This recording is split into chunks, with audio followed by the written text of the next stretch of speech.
Good afternoon. This is KOCO Chief Meteorologist Damon Lane. Here is your November 19th noon weather briefings. Visible satellite right now across the southern plain shows a deck of clouds stretching in across Oklahoma from OKC to Tulsa down to Lawton and into Texas, but not up in towards Kansas or Colorado.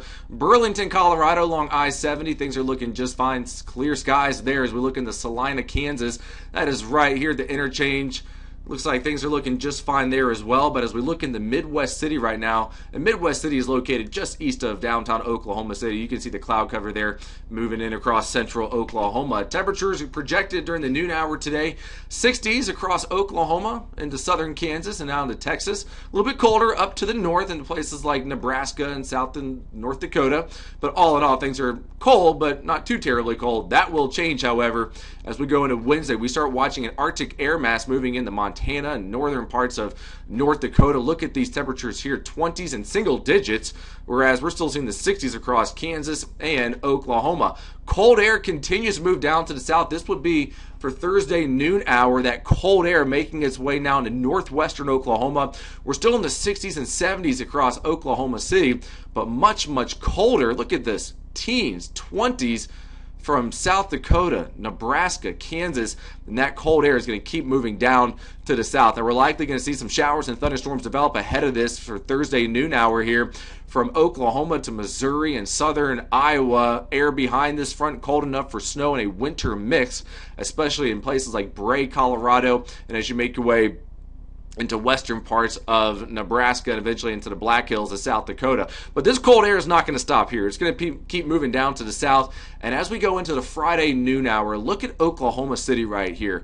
Temperatures only in the 20s and lower 30s. That cold air making its way through the Dallas-Fort Worth Metroplex, Abilene, San Angelo, making its way through Austin and headed down to San Antonio. So this is some incredibly cold air that's moving in with it. And this is where things begin to get a little interesting. This is the freezing line, this blue line right here. We're going to have quite a bit of precip expected across Oklahoma here. And we're likely going to be seeing all rain in eastern Oklahoma, but to the west of this blue line, we're likely to be dealing with a rain, snow, freezing rain, winter mix possibly as we go into the day on Friday. It's going to be just a sloppy day Friday afternoon as we watch this winter system unfold here. Now, you're looking at 4 different weather models on what they are all projecting for snowfall with this system. On the top left-hand side of your computer screen here, this would be the NAM model, and this is pushing out what appears to be about 2 to some areas about 4 inches of snow from Oklahoma City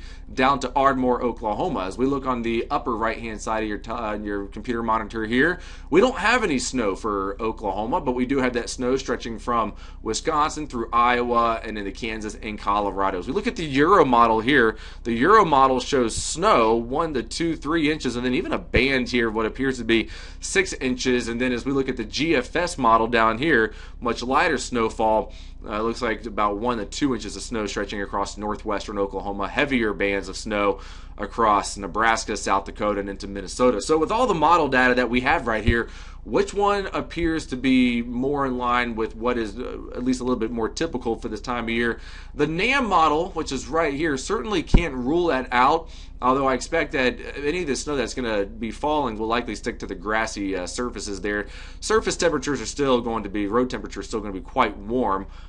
Can't rule out a couple bands of snow coming in, especially according to the GFS model, especially up in northwestern Oklahoma. We tend to see that this time of year. I think the Euro model right now is still overdoing it by quite a bit, especially with this 8-inch snow mark that's coming in right across the Oklahoma City. So this would be an outlier right here. I certainly wouldn't rule out a 1 to 2 inch snow report coming in, but still we're going to have to wait just a little bit longer to get a better understanding as we get closer to the event. And right now, Friday into the Saturday morning appears to be the best time frame for us to see some precipitation coming in here in the form of winter-like precip. So something that we are watching in for Friday and then the Saturday, and then really it's not over after that, because then we have to watch this storm system, which is down across Southern California. Eventually it will move across the Southern Plains and bring in another chance of a rain-snow mix as we go into next week. So certainly there's a lot to discuss, and we'll have the latest coming up tonight on KOCO 5 News at 5, 6, and 10. See you then.